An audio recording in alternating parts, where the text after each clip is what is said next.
Hello and welcome to Selling Sheet Music, a podcast for composers, arrangers, and songwriters to learn more about publishing and marketing their sheet music. I'm your host, Garrett Breeze. Thanks for listening. This podcast is brought to you by HolidayChoirMusic.com. Give your choir the gift of new music this holiday season by commissioning a new work or choosing from our exciting collection of music for Christmas, Easter, Hanukkah, and other holidays. Use the code PODCAST at checkout to get 50% off your first order. Today on the podcast is part 2 of my conversation with music educator and copyright advocate Andrea Pelloquin. Last week, we talked about copyright as it pertains to composers and arrangers. Today's focus is going to be on music education and what music educators and their administrators need to know.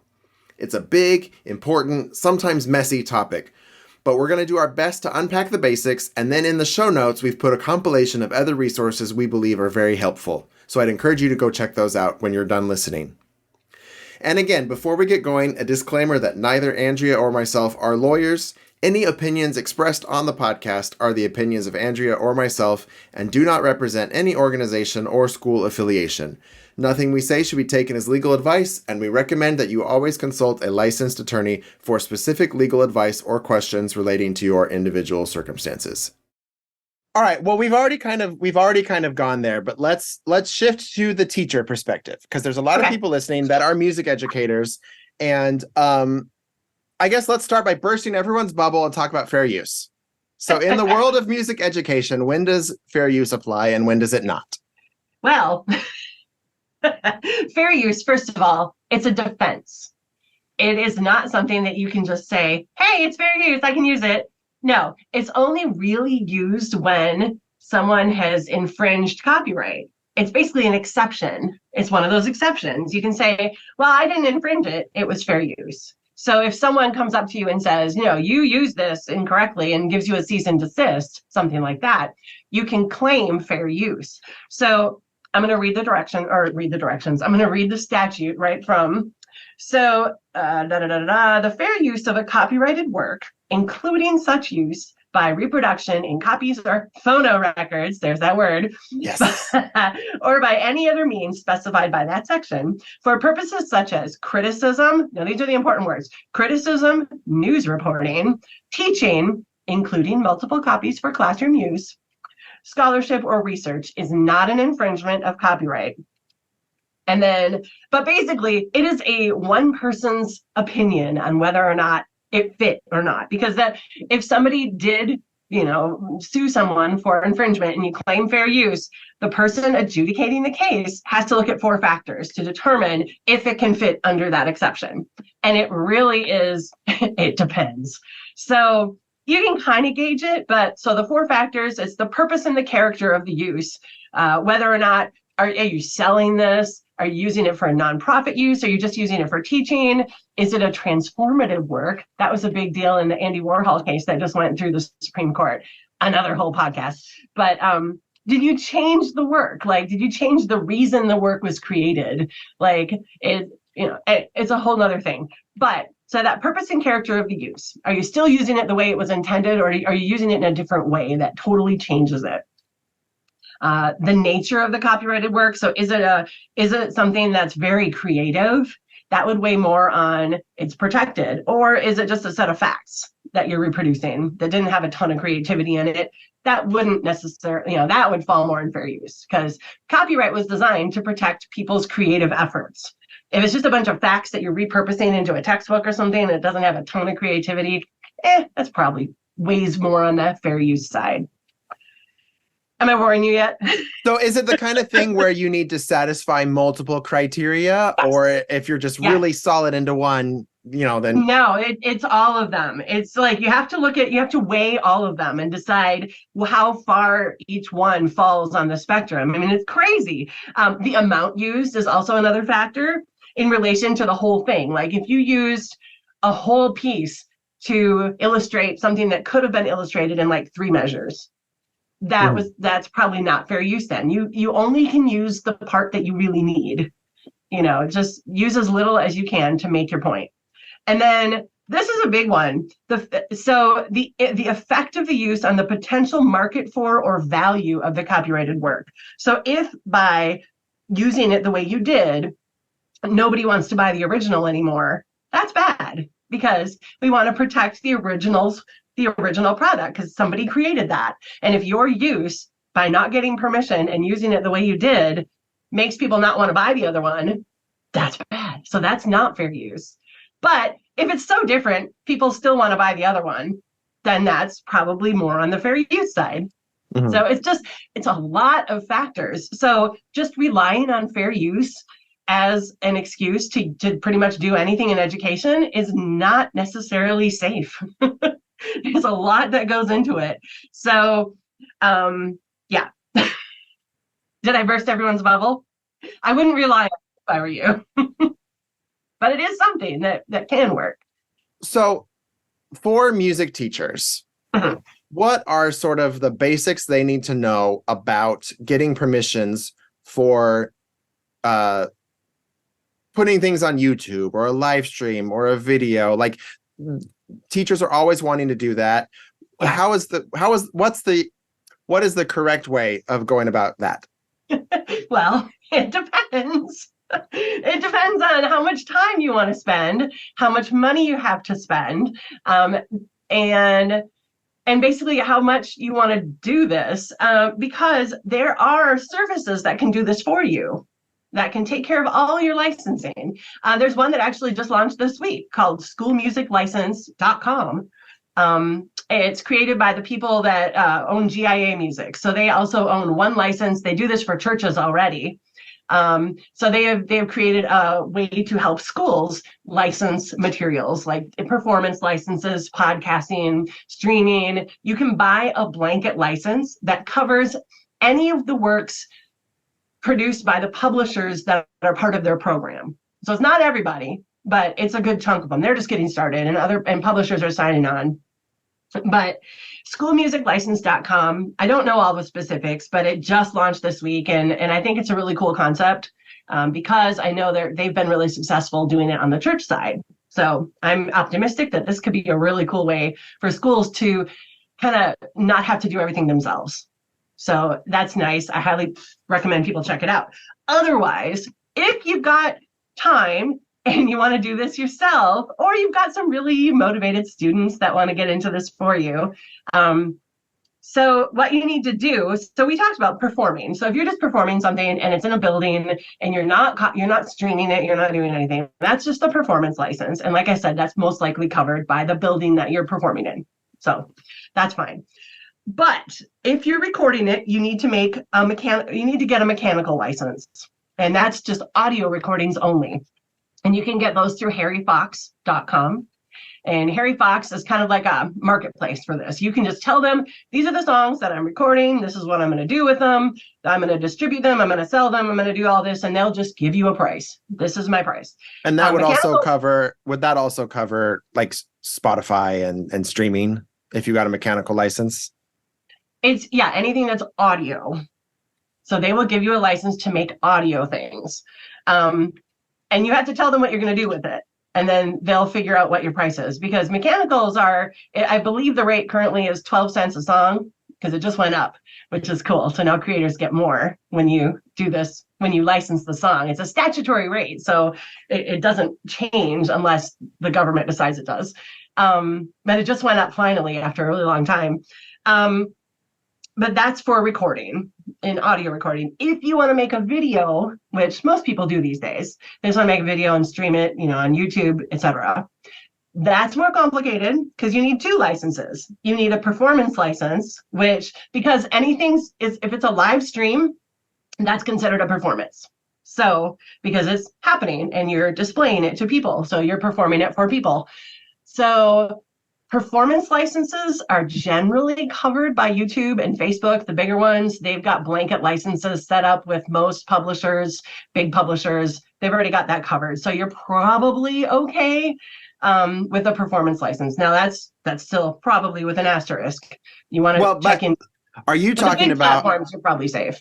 Are you talking about the thing where you upload a YouTube video and they do their little copyright check and they say, They say Well, basically the copyright holder has allowed this to be put online. yeah, Is that what you're yeah, talking about? So yeah.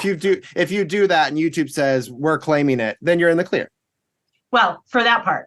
The other half of it is the video sync license, because you need a license to make that video to begin with before you even put it anywhere. So, so if you're using somebody's copyrighted work and making a video, with picture and sound, so it's a synchronization license, which basically combines audio and sound. Or wait, that's the same thing. Combines video and audio into one product. So that you have to get directly from the copyright holder. There's no marketplace or so for that. So that comes right from the copyright holder, and they can set those terms. It's not a statutory requirement. So they can say, sure, we'll grant you a license to make this video. Here are our terms. Some of them might say, just go ahead. Some of them may say, well, it's going to cost you this much. It really depends per copyright holder. And so that gets tricky, because for, say, teachers who want to film their whole concert and stream it and make a recording of it later, because generally if you stream something onto YouTube or onto Facebook, it does make a recording. So that's that whole separate side. The streaming part, if it's just a live stream and it doesn't make a recording to be saved anywhere, that's just a performance license. But most of these platforms will record and just leave it there for people to see later, right? So that's where you need to have the video sync license. And so you have to look at all the songs on your concert and decide who owns those copyrights. And you have to get permission from every single one. That's the tricky part. And that's where, places like this school music license, they will go through and figure out who all those people are, and they'll get the permission, and then we're good. But if you want to do it yourself, you can. And most of the publishers have a spot on their website where it says licensing, and you go on and you pick the license you want to do, and you tell them what you're doing, and you submit it, and then they get back with you and they tell you their terms. And if you pick a lot of songs from the same publisher, that's a lot easier, because then you only need to, request one for all the songs. But, it depends. So, but that's the part that is really tricky. And I would love it if copyright law could be changed to make that a little easier for people. But in the meantime, these services that are out there, I think Easy Song is another one, Easy Song licensing. I used to do a presentation about this, and I can't remember the other one. There's other ones out there, like some that you can create a school TV channel where you can just stream everything onto this channel, and it's covered as long as it stays on this channel, and you give your subscribing people subscribe to it. It's a really cool thing. I can send you the link to whatever. I can't remember what it's called, but I can send you the link to put in the show notes. It's a really neat other option where you can sell subscriptions to your channel, and that's how the service gets paid. Where it's free to create the channel for the school, but it's the subscriptions that the parents pay, which isn't much. I mean, it's just a little bit, but it adds up. So there's ways to do this, but if you're going old school, you got to do it individually. And so let's see, filming video and live stream. Yeah, we talked about that. And then here's the other clinker. If you are somebody that's using a performance track, like these performance accompaniment tracks that you get for choral pieces or for, whatever, if you're using an underlying recording, you need to have a master recording license to use that in your recording to make a recording of that sound underlying your performance. And that also comes from the owner of that track. So say, for instance, a publisher creates a track to go along with their choral piece. You would need a sync license to record the choral piece. And then you would also need a license from that same publisher, because they created the track, to include that track in the video. So it's just, the licenses keep adding up. But if you contact the publisher, they'll walk you through it. They do this all the time. And a lot of them have really good websites that will walk you through the frequently asked questions. What kind of license do I need? Help me out. Because they deal with this. This is what they do. So when a teacher sends that email, I can hear everybody's eyes kind of rolling back into their head and just being overwhelmed. That's usually what happens when I talk about this. But if anyone's hung with us and they're still listening, yeah, please stay with us. No, but if you're a teacher and you're sending that email to the publisher, what do you need to say? Like, well, usually there's a form that you fill out. that has all the right information on it. And because they know, you're not going to, otherwise you're not going to, well, if it's not a form, if it's like a smaller publisher and they just have a contact us sheet with a big blank box, you basically just tell them what you're doing. Say, I am using this song in this performance on this date for this many people-ish, in this venue. I'd like to get a license to do this. And then someone's going to have to get back to you and tell you, ask you more questions, or just kind of figure out what they need to know to get the right license for you. It's a longer process if there's no form, because there's a lot of back and forth while they find out the right details.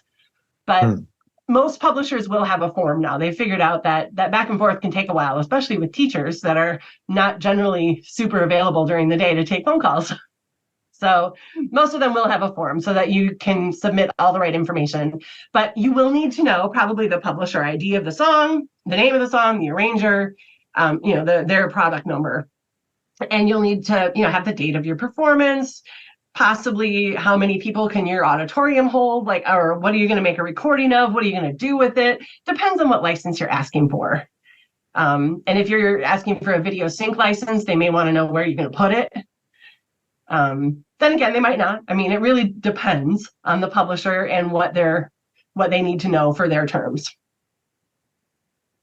Clear as mud. Well, I think just the point that I wanted to make is that it sounds overwhelming to have to contact so many people, and it is overwhelming, but they are all going to want the same information. So if you have that sort of pre-written out, I'm such and such a high school, and there's 10 kids in my choir and we're doing blah blah blah. I mean, you could pretty much copy paste that to all of these email submissions that you have to do. And so if you do a little bit of prep work beforehand, that can save some of the nightmare. Yes. And it all comes to, you got to be organized. You got to do this ahead of time. You have to give plenty of time, because publishers, they get so many of these requests. I mean, it may take several weeks or months to get a response on this. And just because you don't get a response doesn't mean you can just do it. You need to get a response. If you don't get a response, you just shouldn't use that song, honestly, because you don't have permission unless you get a response. So, well, I do think there is an attitude among a lot of music educators that, it's easier to ask for forgiveness than permission. Yeah, I've heard that. And I can tell what you're about to say from that laugh, but why don't you go ahead and say it anyway?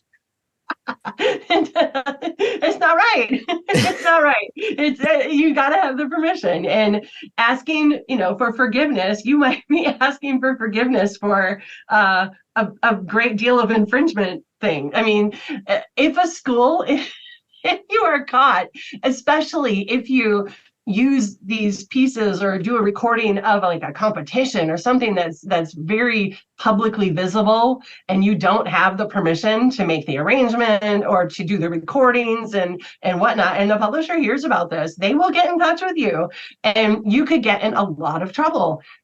Your school, number one, your school will get sued. You might get sued. In addition to the school being sued, if you don't get sued, you could lose your job because the school got sued. I mean, there's so many things, your reputation, everything is at risk. So why risk it? Just get the permission, plan ahead, be responsible, and get what you need. Sorry, I'm preaching. But in the end, it's about putting money where, giving money to the creators who make this music, who put it in your hands. These people make their lives this way, and they deserve to be compensated. So I agree with everything you just said, but I also think that teachers should not be expected to do all of this on their own, because, as you say, the school is also at risk. I hate saying that, but the school is also at risk. They are. But so that means the school should also be supporting you as an educator. They should. There's probably at least one lawyer somewhere in the district. You probably have, if not a performing arts secretary, but some kind of administrative staff that could maybe help you with this. Yep. The school needs to be providing adequate funding for you to do all of these licenses. That needs to be part of the process. And so, what have you seen educators do that's worked to get their administration on board with all of this? Well, If it's you're, really, yeah. I mean, I get what you're saying. It's about awareness, and unfortunately, with administrators, they have so much to think about. Copyright compliance is sometimes at the bottom of the list because it all comes down to a risk factor. How much of a risk is it? Where I have these huge other things over here that have much more risk versus copyright. Where's my risk? So, but really, it should be right in there because I mean, sure, suing a school is not the best PR thing for a publisher. However, if they do it, it could be big, and you just don't want to take that risk. So you need to educate your administrators about copyright law. And a lot of them, they don't get necessarily they don't get this in their administrator well, courses. we don't get it. How do We we? don't They're get it. not gonna. They're Exactly. not Like gonna get it. teachers don't know about it. And if teachers don't know about it, how are their administrators going to know about it? So everyone just needs to be more aware of this and the importance of it and the process. So if you go to your administrator and say, this is the law, this is what I need to do to be compliant with the law, I need to go through all this stuff and I need help. And if I don't do this, we are going to be at risk for some potential lawsuits or, settlements. Most of these lawsuits settle before they go to court, but still there's money involved and reputations and all kinds of things. So schools really don't want to take that risk. So they need to, like you said, they need to put up the money to support these teachers. Find a parent. Maybe there's a parent. Maybe there's one of the parents is a lawyer and they want to do some pro bono work for you and take care of all this. Maybe you find a student that wants to learn how to do all this. They're really interested in music business and they want to do that. If you're a high school student, perhaps, they want to do some of the research for you. A lot of this can be done by a student who knows what they're doing. You can train them. So there's really different ways to do this, but it's important that it gets done. And if your school has the money for one of those services that'll just do it for you, more power to you, because that just makes it easier. But you can do it yourself. It just takes more time and more organization. But it is important. And it just comes down to awareness. That's it. And you're right, we have a problem because there isn't any. Or it's low. So it's things like this, like your podcast and getting the word out like this. It's just really important.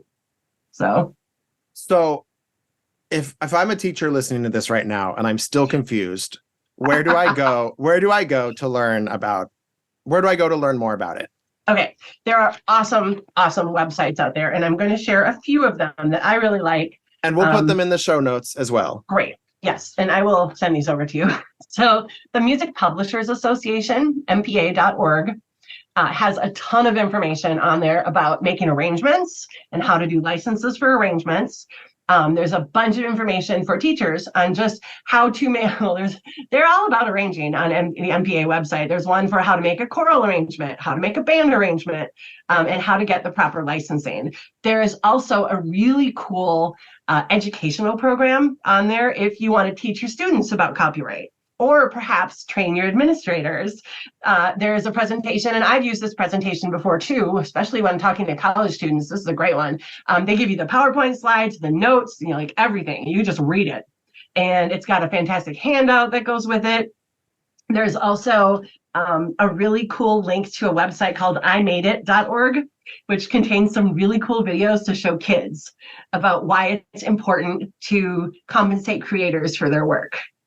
Which is just, it's a real basic kind of thing, but it gets that into kids' minds when they're little, which is kind of fun. All right, that's mpa.org. Copyright.gov, believe it or not, it's a government website, but it has a ton of information because the Copyright Office knows that people need to have this information given to them in ways that they can understand, or they're not going to comply. So they've made it really easy to understand. And there's information there for all the different genres of creators. So music, video, photographers, artists, all this different kind of stuff. So the other one, Copyright Alliance, has a lot of information for creators on how to protect your rights and how to do various things. There's a lot of information on the small claims court that I talked about. So that's copyrightalliance.org. NAFME.org has a huge section on copyright for teachers. So that's another great one. The National Federation of State High School Associations, and I discovered this one a couple of years ago, NFSSA, hs.org. They have a really cool copyright compliance course that administrators and teachers can take to say that they are copyright compliant and they are aware of the rules. Now, that's actually something to do with remedies. Like if you are aware of the rules, you are at risk for greater fines. So everyone watching or listening to this right now is now aware of the rules, and you can't pretend you don't know how to do anything anymore. But there is a smaller fine if you can prove that you had no idea what you're doing and you had no idea you were breaking the law. They don't charge you as much, so there is some. But I shouldn't have probably mentioned that because now everyone's aware. So those are the ones that I really like. There's a ton of information out there. If you just Google copyright for music copyright, there's just tons of videos of people talking about this. Okay, a question for you. Okay. When we talk about quote unquote copyright law, Quote unquote, where is that? What is the actual laws that we are talking about? Well, did you know the copyright clause is from the Constitution, believe it or not. The founders of our country wanted creative works saved. It's from Article 1, Clause 8 of the Constitution. So check that out sometime. But the copyright law itself is in, I believe it's 17 USC. It's in the US Code, 17 USC, and then there are various sections.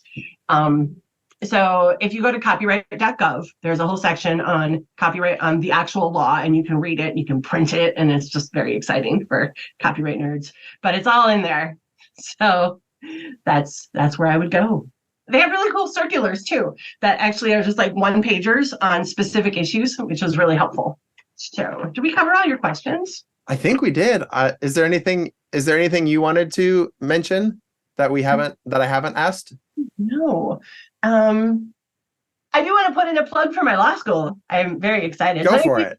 If people are interested in being a copyright lawyer, like I said, my law school, University of New Hampshire, Franklin Pierce School of Law, is one of the top 10 schools in the country for intellectual property. So, and we do have a hybrid program, which is I'm in, and it's really a great way for people to become a lawyer while still working a day job. So it's affordable, and it's really a great program. So I highly recommend checking it out.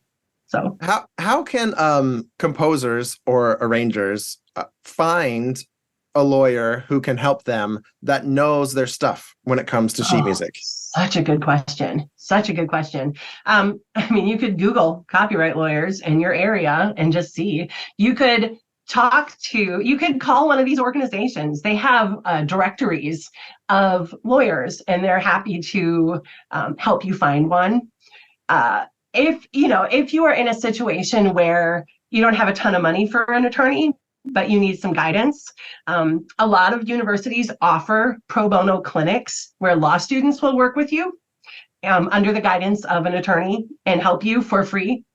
But you have to meet certain income requirements. I was actually a student attorney in ours this summer and got to help some real live people with copyright and trademark questions. So there's a lot of ways to do this.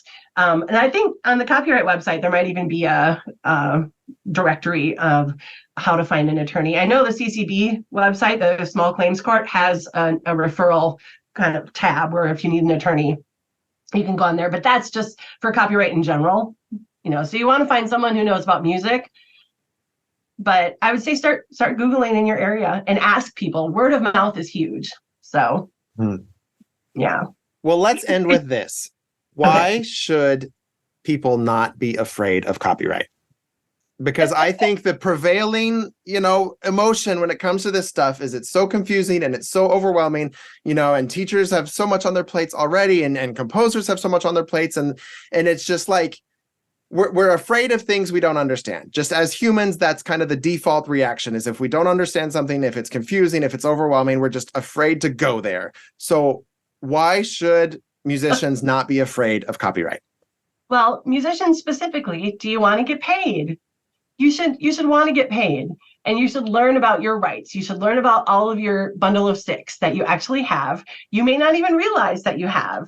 You have more power than you think, and you should learn about it. and educate yourself and educate your clients and your teachers and your customers. For teachers and people on the other end, the users of creative product, you should learn about it too. Don't ignore it. Don't put your head in the sand, because it is the law and it is going to come back to bite you eventually. It really can be easy to do once you try it.